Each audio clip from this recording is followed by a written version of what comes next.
प्रस्तुत है रवीन्द्रनाथ टैगोर जी द्वारा लिखित कहानी काबुली वाला।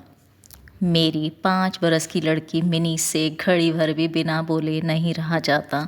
एक दिन सवेरे सवेरे बोली, बाबूजी, रामदयाल दरबान है ना, वह काको कौआ कहता है, वह कुछ जानता ही नहीं ना बाबूजी। मेरे कुछ कहने से पहले ही उसने दूसरी बात छेड़ दी। देखो बाबूजी, भोला कहता है आकाश में हाथी सूंड से पानी फेंकता है, इसी से वर्षा होती है। अच्छा बाबूजी, भोला झूठ बोलता है ना? और फिर वह खेल में लग गई। मेरा घर सड़क के किनारे है। एक दिन मिनी मेरे कमरे में खेल रही थी। अचानक वह खेल छोड़कर खिड़की के पास दौड़ी गई और बड़े जोर से चिल्लाने लगी, काबुली वाले, ओ काबुली वाले।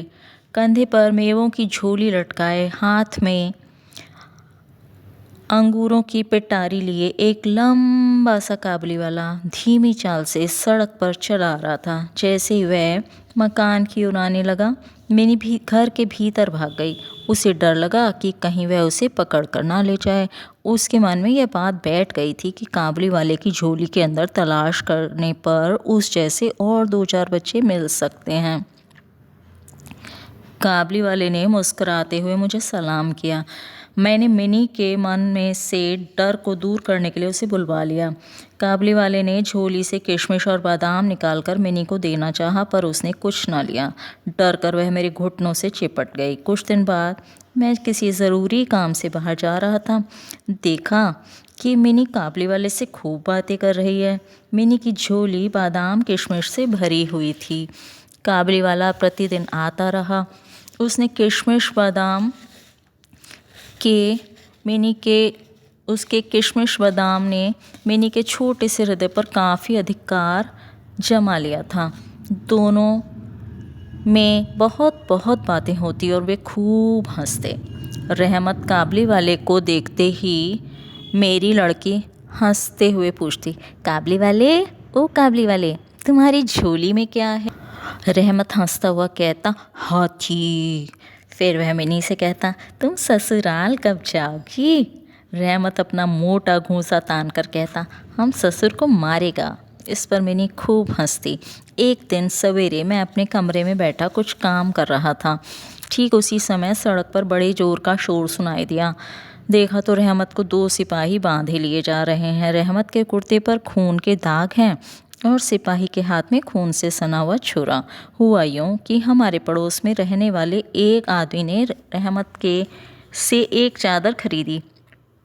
उसके पास कुछ रुपए उस पर बाकी थे, जिन्हें देने से उसने इनकार कर दिया था। बस इसी पर दोनों में बात पड़ गई और काबुली वाले ने उसे छुरा मार दिया। इतने में काबुली वाले कहती हुई मिनी घर से बाहर निकल आई।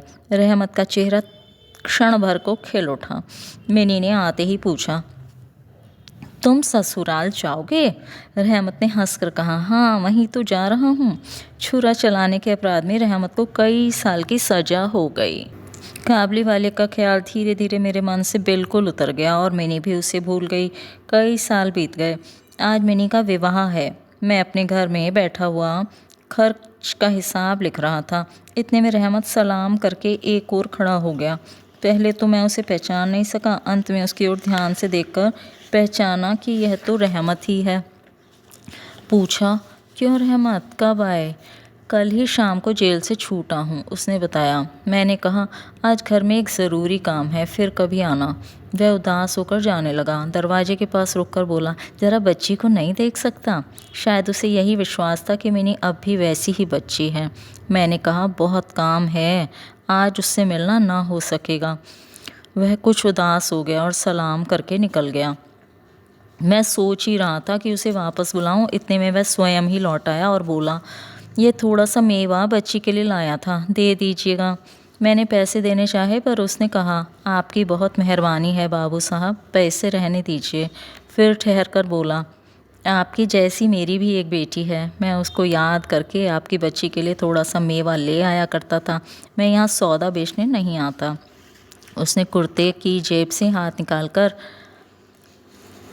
डालकर एक मैला कुचैला मुड़ा हुआ कागज का टुकड़ा निकाला और बड़े जतन से उसके चारों तह खोलकर दोनों हाथों से उसे फैलाकर मेरी मेज पर रख दिया। देखा कि कागज़ के उस टुकड़े पर एक नन्हे से हाथ के छोटे से पंजे की छाप है। हाथ में थोड़ी सी कालिख लगाकर कागज़ पर उसी की छाप ले ली गई थी। अपनी बेटी की इस याद को छाती से लगाकर रहमत हर साल कलकत्ते के गली कूचों में सौदा बेचने के लिए आता है। देखकर मेरी आंखें भर आईं। सब कुछ भूलकर मैंने उसी समय मिनी को बाहर बुलाया। विवाह की पूरी पोशाक और गहने पहने मिनी शर्म से सिकड़ों मेरे पास आकर खड़ी हो गई। उसे देखकर काबले वाला पहले तो सकपका गया।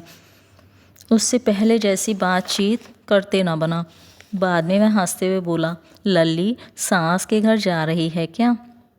मिनी अब सास का अर्थ समझने लगी थी। मारे शर्म के उसका मुंह लाल हो उठा। मिनी के चले जाने पर एक गहरी सांस भरकर रहमत ज़मीन पर बैठ गया। उसकी समझ में यह एक बात एकाएक स्पष्ट हो उठी कि उसकी बेटी भी अब बड़ी हो गई होगी। इन 8 वर्षों में उसका क्या हुआ होगा कौन जाने। मैंने कुछ रुपए निकालकर उसके हाथ में रख दिए और कहा, रहमत तुम अपनी बेटी के पास देश चले जाओ।